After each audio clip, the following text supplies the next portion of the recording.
bonsoir. C'était la 6e édition de la course de la Chandeleur, le 8 février, remportée par Kevin Deschamps.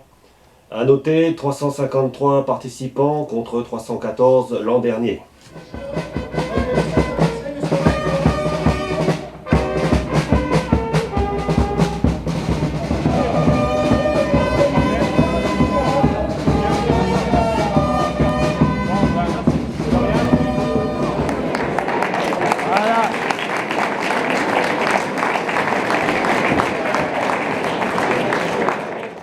A noter aussi la présence du marathonien pas comme les autres, Grégory Mouillin, parrain des Bouchons d'amour, qui a participé à la course avant de dédicacer son livre. Voilà Grégory Mouillin, de Morsens. Donc vous applaudissez bien fort. Et que vous retrouverez après au moment de Madame Issotti pour dédicacer son livre, Un marathonien pas comme les autres. Bravo Grégory. Bravo.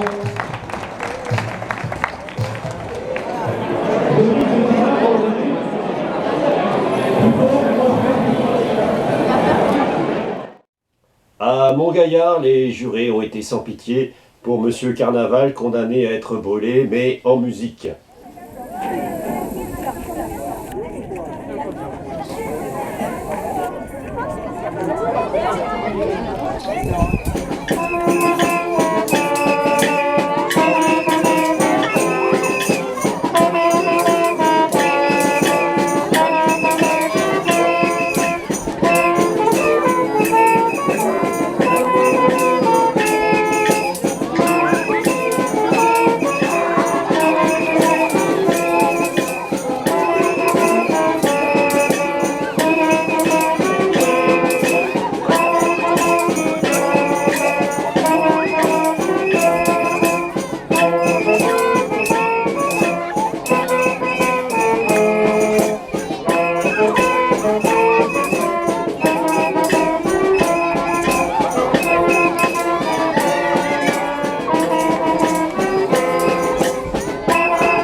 La politique au dernier conseil municipal de Saint-Sevé, le 30 janvier, passe d'armes entre Olivier Martinez et Arnaud Tauzin. Extrait. Si je remonte un peu plus loin, Monsieur Martinez, vous avez été pendant près de 6 ans le dégeste de Monsieur Dalle, dont vous étiez le colistier l'hiver dernier.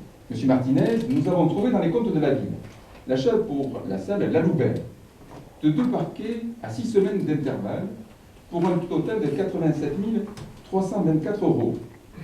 Je tiens là encore les factures à la disposition de qui le souhaite. Cette affaire rondement menée par vos soins, puisque vous êtes nommé dans la facture B0608 1001, se décompose comme suit. L'achat d'un parquet à la ville d'Andaille, le 10 août 2006, pour un montant de 30 000 €. Et un deuxième parquet acheté le mois d'après, facture du 30/09, pour un montant de 57 324 €. Je me pose la question, M. Martinez, de la raison pour laquelle vous avez acheté 2 parquets.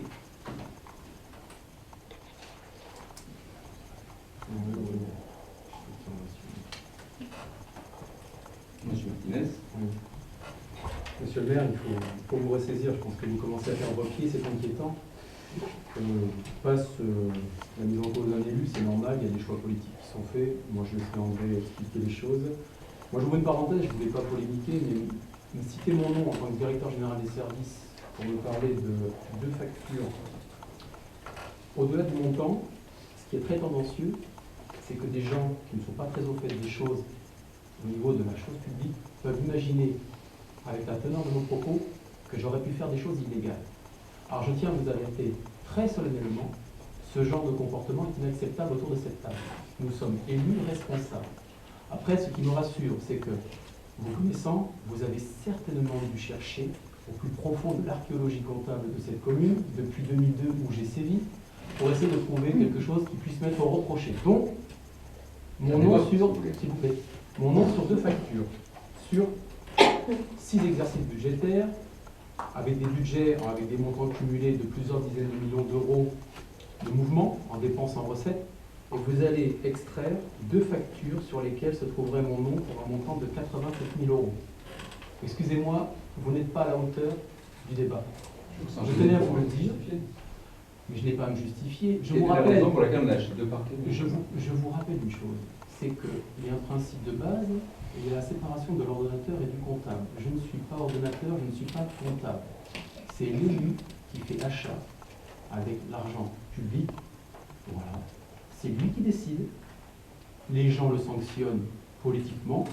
Il peut être sanctionné pénalement si c'est répréhensible. Moi, je vous invite, si vous estimez que des choses répréhensibles existent, à faire le nécessaire, d'alerter le procureur de la République sans aucun problème. Je trouve regrettable que vous abaissiez à des discours aussi bas. Nous sommes au niveau du caniveau, et c'est bien dommage, parce que personne autour de cette table ne mérite d'entendre ce genre de choses. Facture à l'attention La parenthèse est close. Maintenant, j'aimerais Vous évoquer... n'avez pas répondu à ma question de savoir pourquoi on a acheté 2 parquets. Ça a quand même coûté la bagatelle. Je comprends que pour vous, c'est pas beaucoup. De 30 000 euros à nos contribuables, en 6 semaines de distance, on est en droit d'avoir une explication. Les choix politiques faits en la matière ne concernent que les élus en place. Ça s'appelle la démocratie locale. Vous aurez vous aussi à rendre des comptes. Des gens mettront en cause votre gestion et c'est normal. On est satisfait, on n'y est pas. Mais c'est la vie d'une collectivité. Mettre en cause de cette manière ma personne est tout simplement dégoûtant. Et je pèse le mot pour ne pas dire autre chose. Mais c'est dans le droit fil de votre comportement avec moi, avec d'autres personnes ici présentes autour de cette table et ailleurs. Je vois que une fois de plus, vous esquivez la réponse. Mais vous demandez aux élus, vous cherchez. Il y a des gens qui étaient présents lorsque ces factures ont été payées, lorsque ces dépenses ont été décidées. Des budgets ont été votés, des comptes administratifs ont été validés, des comptes de gestion de précepteurs ont également été validés. Si quelque chose n'était pas normal, il fallait faire le nécessaire en temps et en heure. Ressortir ce genre d'argument est petit. Je vous le dis très tranquillement. Maintenant, concernant le discours du débat d'orientation budgétaire, bon, moi je vous écoute avec une certaine gourmandise à aller expliquer qu'avec 4,4% de déficit du PIB, le gouvernement ne tient pas ses paroles. J'ai toujours le sentiment avec vous qu'avant 2012, il ne s'est rien passé. Je vous rappelle, pour mémoire, que le déficit du PIB en 2009 était de près de 8%. Qu'en 5 ans, on a eu l'insigne honneur d'avoir des gouvernements qui ont augmenté la dette de 602 milliards d'euros. Un seul président, avec le même Premier ministre et différents gouvernements, à eux seuls, représentent un tiers du stock de dette que nous avons aujourd'hui. Et vous venez aujourd'hui, vous osez dire qu'aujourd'hui, c'est la catastrophe, mais il faut être un peu ouvert, il faut se mettre en perspective. Quand on critique, il faut savoir accepter aussi les erreurs que votre camp a pu faire. Ce n'était pas facile, c'était compliqué, mais 600 milliards d'euros de dette, M. Tauzin. Aujourd'hui, nous payons la note. Le changement pour maintenant, M. Martinez. Nous payons la note, M. Tauzin. Ah, et quand je vous entends dire, oui, le FPIC, c'est pas normal, on est en train d'avoir une augmentation de cette participation, vous l'avez évoqué. Je vous rappelle que le FPIC, la loi de finances qui définit le FPIC, c'est une loi de finances sous le gouvernement de M. Fillon. Ce n'est pas M. Hollande qui décide que le FPIC soit créé. Les critères qui amènent la collectivité et d'autres à payer ou pas cette contribution, ces critères n'ont pas été décidés cette année ou l'année dernière, je vous le rappelle. Vous êtes au pouvoir depuis 2 ans, pourquoi l'avez-vous pas changé? Parce que nous payons la note 602 milliards d'euros de dette en 5 ans en plus. 602 milliards d'euros en plus. L'exemple de 2009 est très parlant. En 2009, la France a une meilleure croissance que l'Allemagne. Aujourd'hui, nous sommes à la remorque de l'Allemagne. L'Allemagne a un budget en excédent, nous continuons à avoir un budget en déficit. Vous êtes dans l'incapacité d'annoncer une reprise.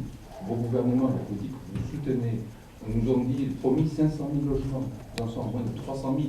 Ça, c'est pas le gouvernement, c'est Sarkozy, c'est la loi Allure, c'est votre incapacité à donner confiance aux investisseurs, c'est l'échec de votre politique. Assumez-la. Vous êtes au pouvoir depuis 2 ans et demi. Soyez fiers de ce que vous faites, assumez-le. En tous les cas, ce qu'on paye à note aujourd'hui, c'est nos entreprises qui ont les bons carnets de commandes à zéro, et c'est les collectivités auxquelles on fait des poches. Alors en 2012, vous étiez très, très fort, vous disiez « Ah là là, on avait plein de tracts partout pour dire l'État n'augmente plus la DGF ». C'est-à-dire qu'il avait stabilisé. Là, nous, on a un plan de réduction à plusieurs centaines de milliers d'euros. Et vous en rendez compte, Nous payons votre note. on paye vos choix. Nous payons vos choix irresponsables. Quant à ce qui se passe actuellement, il y a 5 ans, on juge aux actes. Point.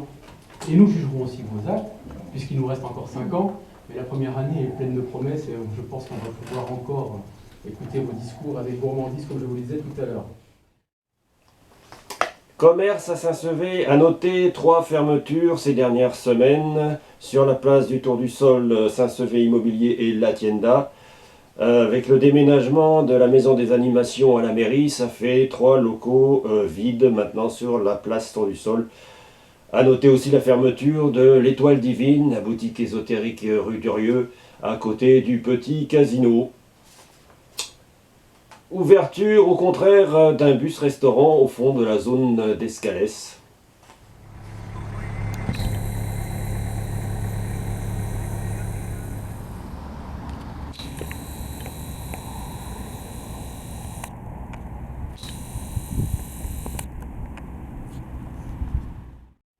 Rugby, record d'essais sur un match pour Laurent Saint-Germain, dit Lolo. On revoit ses 4 essais contre Saint-Martin de Seigneur.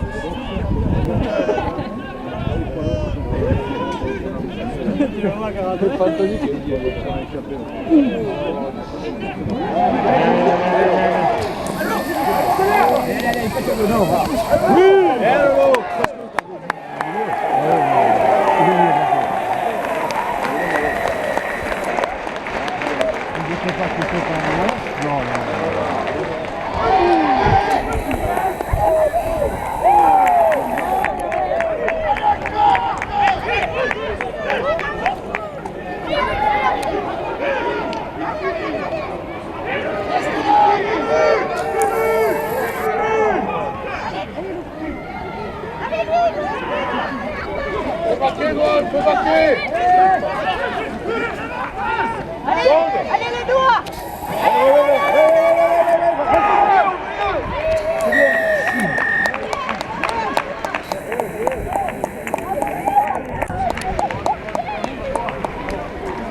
Bravo là!